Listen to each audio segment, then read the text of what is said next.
Bueno, vamos a hablar con el autor del proyecto que terminó siendo, que declaró la emergencia productiva, económica, financiera, tarifaria para pymes en la provincia de Buenos Aires, como es nada menos que el senador Andrés de Leo.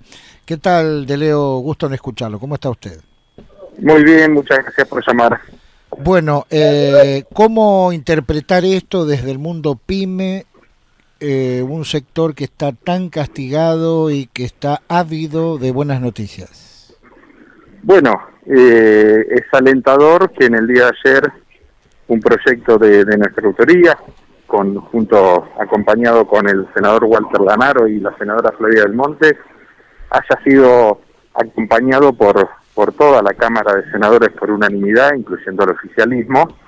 Y bueno, esta media sanción por lo menos alienta la expectativa de un proyecto que va a dar herramientas a las pymes, al pequeño productor, al comerciante, al independiente, a los profesionales, a los trabajadores unipersonales, porque con esta ley que declara la emergencia por 180 días va a permitir, en el caso impositivo, tener beneficios. Es una forma de decir, eliminarlos o reducir el problema del pago de impuestos. Otras herramientas que está instrumentando es, a través del Banco Provincia, otorgar alivios financieros en aquellos casos que se meriten, y además le pedimos al Poder Ejecutivo de la Provincia de Buenos Aires que disponga de recursos para atender situaciones especiales vía subsidios, subvenciones y diversos programas que permitan la subsistencia en esta enorme crisis económica que están atravesando estos sectores de la economía y de la pequeña economía de la provincia. Bien, la unanimidad entonces del Senado permite avisorar su aprobación por parte de la Cámara de Diputados. Claro que sí, porque en definitiva sería una contradicción que el oficialismo no acompañe esto en la Cámara de Diputados de la provincia de Buenos Aires. Además, este era un proyecto que nosotros elaboramos en su momento y fue trabajado, contemplando también las dificultades que puede tener el gobierno de la provincia de Buenos Aires en la Comisión de Comercio Interior del Senado. Y bueno, este ha sido el resultado después de esta propuesta con los aportes que han hecho desde las diversas bancadas y las miradas de distintos senadores. Y bueno, la verdad que tenemos expectativa de que esto pueda ser pronta ley. Bien, ¿hay alguna evaluación que permita poder establecer, aunque más no sea a grandes rasgos, algún tipo de costo fiscal para el Estado provincial sobre esto? No, bueno, indudablemente que no tenemos ese impacto absolutamente medido. En este sentido, me parece que este tiempo de más de 100 días de las medidas de cuarentena, y me parece que se perdió un tiempo importante para justamente hacer una convocatoria amplia, justamente para tener medido el impacto de la caída económica y cuáles son las herramientas.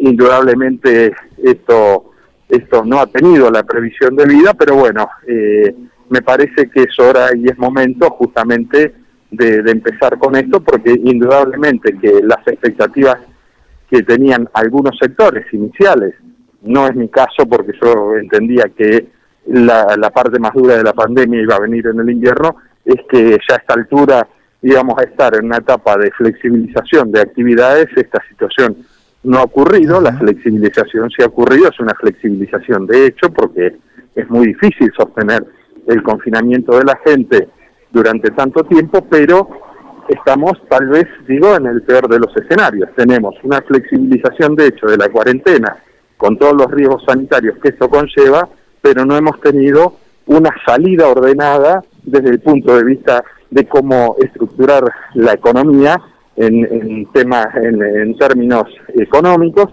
Y bueno, es decir que no tenemos todos los beneficios sanitarios por la pandemia, por la cuarentena, pero sí tenemos todos los costos de no haber ordenado una salida o una hoja de ruta en cómo atravesar la pandemia y cómo ir pensando en la salida de ella. Buen día, senador. ¿Cómo le va? Soy Analía. ¿Qué tal, Analía? Un gusto. Senador, ¿cómo es la relación? Digo, están sesionando de manera virtual, ¿no? Sí. Ayer hemos justamente un proyecto de mi autoría que ha permitido a la Cámara de Senado poder funcionar virtual. Ayer, obviamente, si se quiere, es de alguna forma mixta, pero ayer solamente hubo 4 legisladores, que son las autoridades de bancadas, inclusive en nuestro caso, que tenemos alguna responsabilidad por ser autoridad de Cámara, hemos decidido no estar en la sesión, justamente entendiendo que es una situación difícil, y además me parece que es un buen momento para mandar algún mensaje de que nosotros podemos funcionar. Hemos tenido dificultades en el funcionamiento, pero bueno, ya llevamos 3 sesiones en esta. No tienen contagiados, ¿no? No en la Cámara de Senadores, por lo menos que se sepa, no. ¿Sí en diputados provinciales? Bueno, sí, lamentablemente el diputado Alex Campbell ha tenido contagio. Por último, lo cambio de tema. ¿Cuál puede ser el destino, el futuro del proyecto enviado por el gobernador Kicillof, que propone un endeudamiento por $500 millones, obviamente buscando inversores extranjeros, y 28.000 millones de pesos buscando inversores puertas adentro, ¿no? Bueno, a ver, estamos hablando de un endeudamiento importante, sin olvidar que ya desde la legislatura le autorizamos un endeudamiento junto con la ley de emergencia económica que le iba a permitir sostener y tener solvencia de caja en los primeros meses de su gobierno.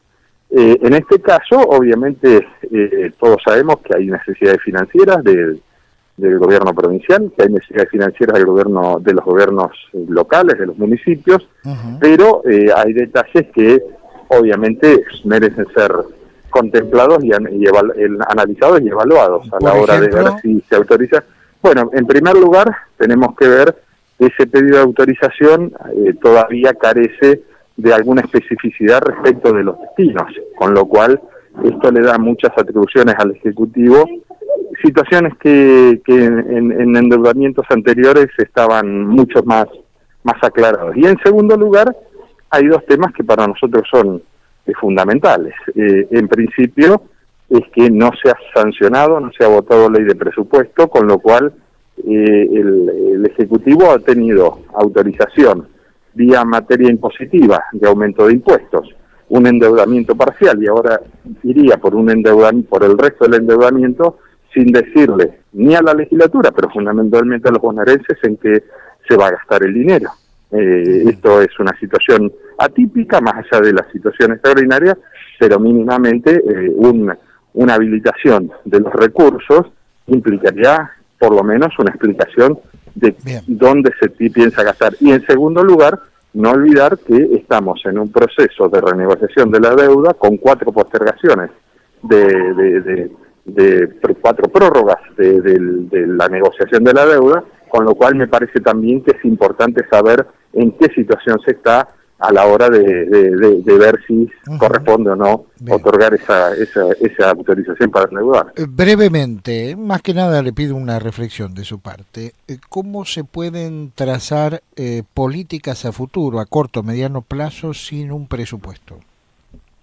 Es muy difícil, por eso digo, es muy difícil, porque el presupuesto implica justamente esto. Primero, tener un plan de lo que se piensa hacer, pero además, otro dato muy importante, implica también para los gobiernos tener una restricción para la discrecionalidad de los gastos. Y esto es un dato que a nosotros nos preocupa mucho, porque entendimos las situaciones excepcionales, pero ya se han vencido los plazos para la presentación de la prórroga que le habíamos dado, y no tenemos todavía ninguna noticia ni nada que nos indique que vayamos a tener, aunque sea el diagrama del presupuesto del año 2020. El senador Andrés de Leo. Senador, que siga usted muy bien, ¿eh? Gracias a ustedes, que les vaya muy bien. Hasta cualquier momento.